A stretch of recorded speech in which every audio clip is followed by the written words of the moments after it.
어떤 병자가 있었습니다. 이 사람은 베다니에 사는 나사로라는 사람이었습니다. 그에게는 두 명의 누이가 있었는데 한 사람은 마르다고 한 사람은 마리아였습니다. 이 마리아는 예수님께 향유를 붓고 머리털로 닦은 여인입니다. 이 두 여인은 예수님을 아주 사랑하는 여인들이었지만 불행하게 이 집안에는 고난이 있었습니다. 그 고난은 오라버니인 나사로가 죽을 병에 걸린 것입니다. 이 두 여인은 예수님에게 사람을 보내서 요청을 했습니다. 예수님 오셔서 우리 오라버니를 위해서 기도해 주세요. 그러면 살아날 것입니다. 그랬더니 예수님께서 이렇게 말씀하십니다. 이 병은 죽을 병이 아니라 하나님의 영광을 위함이요 하나님이 이로 말미암아 영광을 받게 하려 함이라. 참 놀라운 말씀이죠. 소망을 주시는 이러한 말씀이기도 합니다. 그런데 예수님은 이 마리아와 마르다가 보낸 그 사람을 따라서 오신 것이 아니라 계시던 곳에 이틀을 더 머무십니다.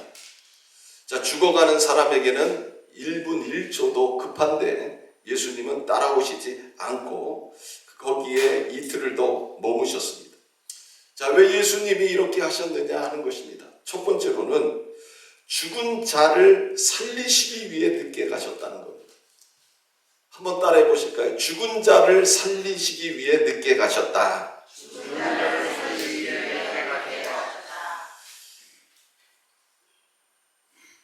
여러분들이 지금 따라하면서도 이게 무슨 말인가 지금 그럴 거예요. 그죠? 죽은 자를 살리시기 위해서 늦게 가셨다. 이게 무슨 말인가? 예수님은요, 자신이 늦게 가면 나사로가 죽는다는 걸 알고 계세요. 그럼에도 불구하고 늦게 가셨다는 것입니다. 오히려 예수님이 나사로가 죽은 후에 가려고 하셨다는 거예요. 왜 그렇습니까? 죽은 자를 살리시기 위해서 이렇게 하셨다는 것입니다. 여러분 이해가 되십니까? 안 되십니까? 우리가 볼 때는 살아있는 자를 살리는 것이 쉽겠습니까? 아니면 죽은 자를 살리는 것이 쉽겠습니까? 살아있는 사람 살리는 게 쉽죠. 그죠? 병들어 있지만 아직 죽지 않은 사람을 살리는 것이 훨씬 쉽습니다. 그런데 예수님은 죽은 후에 가시려고 하신 거예요. 죽은 사람을 살리시기 위해서 가려고 하셨다는 겁니다.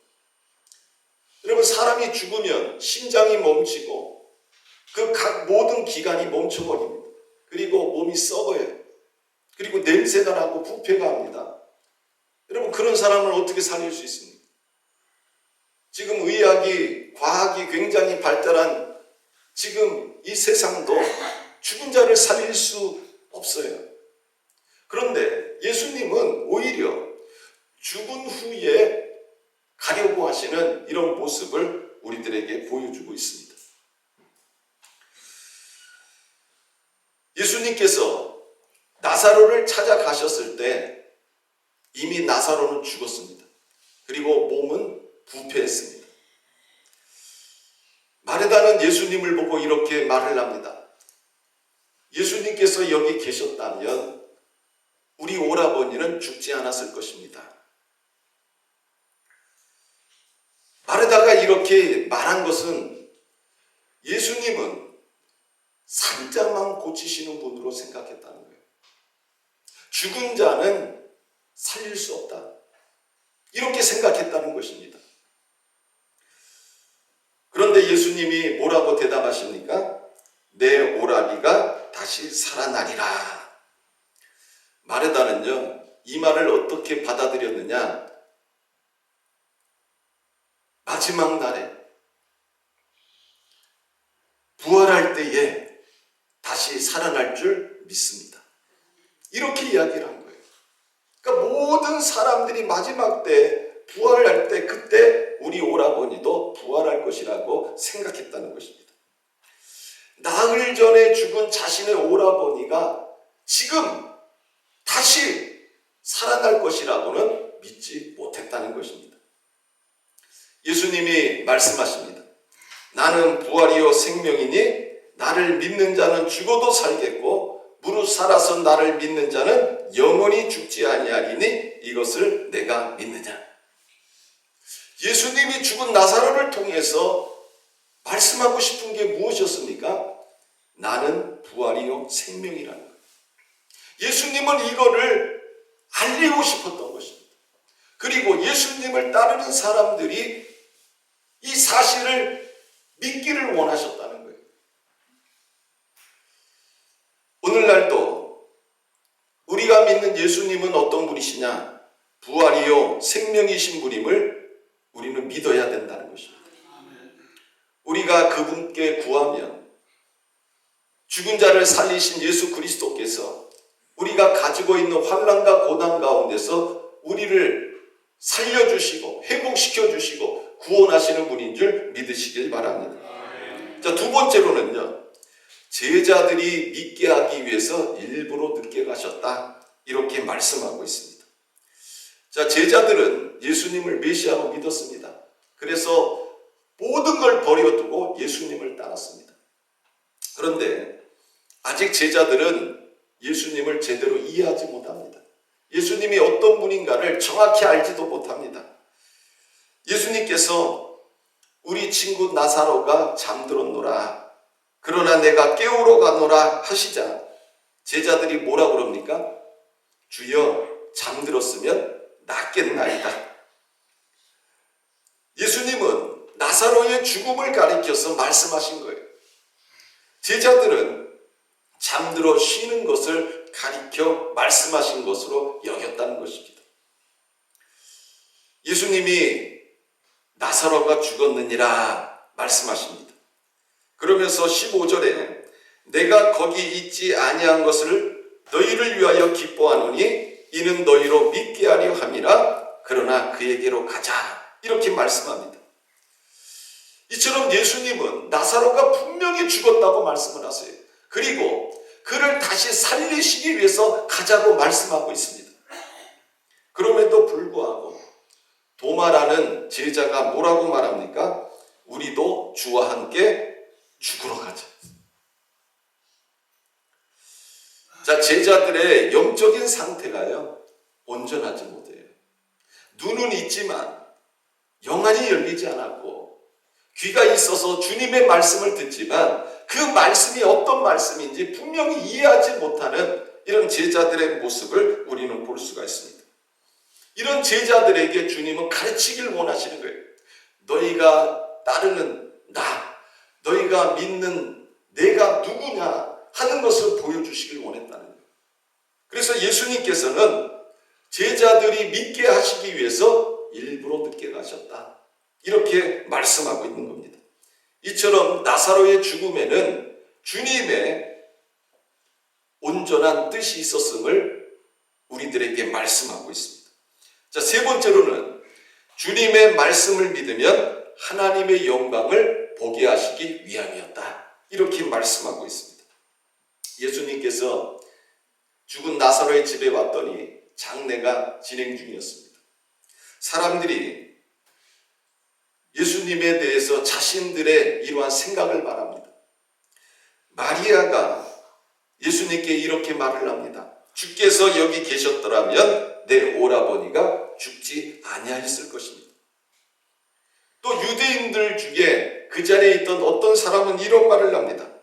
맹인의 눈을 뜨게 한 네가 그 사람은 죽지 않게 할 수 없었더냐, 이렇게 이야기를 합니다. 자, 이들처럼 사람들은요, 자신들의 가지고 있는 생각을 말을 합니다. 그러나 분명한 것은 이들의 말 속에서 우리가 알 수 있는 것처럼 이들의 말이 옳지 않다는 것입니다. 특히 주님께서 하신 일과 하시는 일에 대해서 자신의 생각이 틀림을 알아야 된다는 것입니다. 근데 오늘날도 많은 사람들은 주님께서 계획하시고 주님께서 하시는 일에 대해서 자신들의 이러한 생각을 말을 하는데, 여러분 오늘 말씀을 통해 우리가 깨닫는 것처럼 자신의 생각일 뿐이라는 거고 자신의 주관적인 말뿐이라는 것입니다. 주님의 계획을 알지 못하고 주님을 제대로 이해하지 못하는 이런 사람들의 모습을 우리는 발견하게 됩니다. 그래서 우리는 주의 하시는 일과 또 주님의 뜻을 알려고 해야 된다는 것입니다. 자, 이들의 말을 들으신 예수님께서 어떻게 하십니까? 무덤을 막고 있는 돌을 옮겨라, 이렇게 말씀하십니다. 그러자 마르다가 이렇게 얘기를 합니다. 주여, 죽은 지가 나흘이 되어 벌써 시신이 썩은 냄새가 나기 시작했습니다. 예수님이 마르다에게 이렇게 말씀합니다.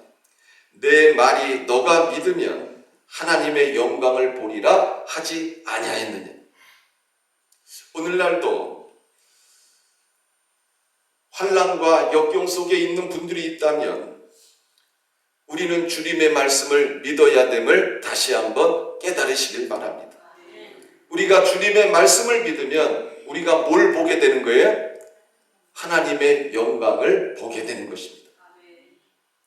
여러분, 우리가 인생을 살아가면서 겪는 수많은 아픔과 환난과 역경과 고난이 있습니다.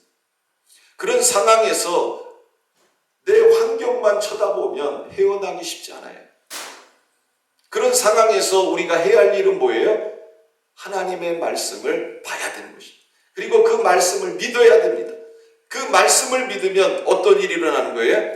하나님의 영광을 보게 된다는 겁니다. 여러분, 하나님의 영광을 본다는 말이 무슨 말이에요? 그 문제를 해결해 주시겠다는 겁니다. 내가 감당할 수 없는 그 문제를 하나님이 해결해 주시겠다. 환난과 역경 가운데 있는 자들에게는 주님이 말씀을 보내십니다.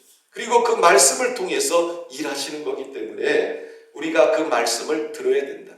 그러면 하나님의 영광을 보게 될 것을 말씀하고 있습니다. 자, 어떤 일이 일어납니까? 예수님이 눈을 들어서 기도하십니다. 아버지여, 내 말을 들으신 것을 감사하나이다. 항상 내 말을 들으시는 줄을 내가 알았나이다. 그러나 이 말씀 하옵는 것은 둘러서 무리를 위함이니 곧 아버지께서 나를 보내신 것을 그들로 믿게 하려 함이니. 이 말씀을 하시고 큰 소리로 나사로야 나오라. 그랬더니 어떤 일이 일어납니까?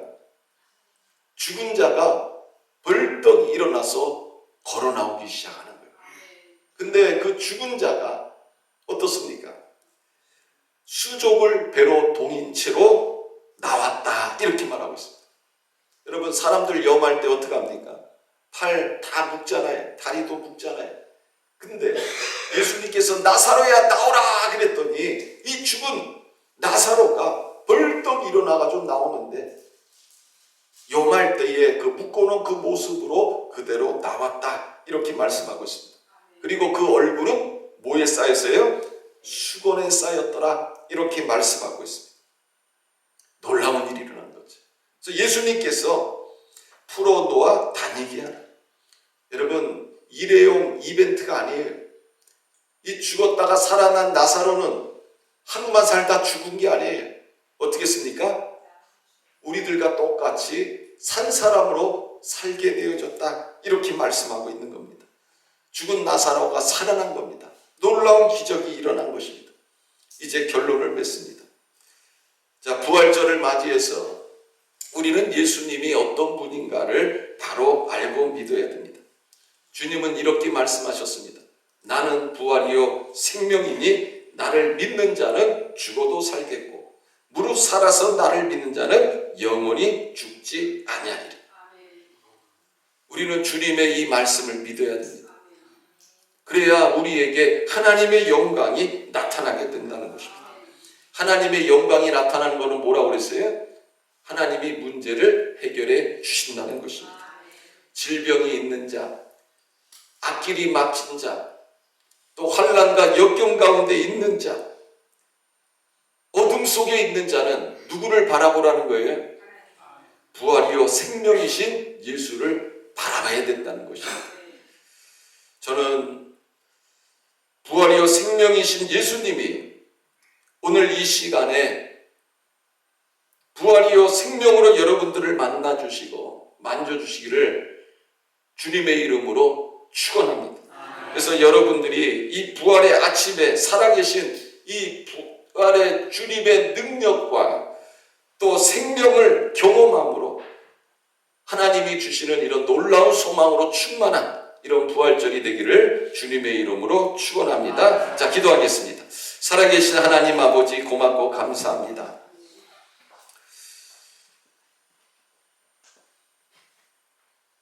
부활절 날 일어난 이 사건들을 우리가 살펴보면서 우리가 다시 한번 나는 부활이요 생명이라는 주님의 말씀을 통하여 소망을 갖습니다. 우리가 인생을 살아가면서 만난 크고 작은 문제 앞에서 또 고난 앞에서 우리는 너무나 작고 그 문제들을 해결하지 못합니다.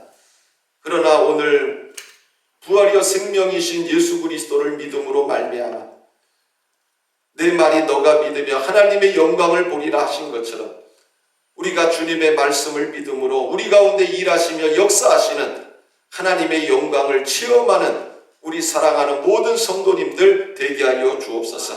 특별히 부활절 날에 내가 가지고 있는 문제들이 부활의 주님을 통하여 해결되는 기적들이 일어나게 하셔서 우리 안에 하나님이 주시는 큰 은혜와 기쁨과 소망을 누릴 수 있는 우리 사랑하는 모든 성도님들 되게 하여 주옵소서. 감사드리며 살아계신 예수님의 이름으로 기도드렸습니다. 아멘.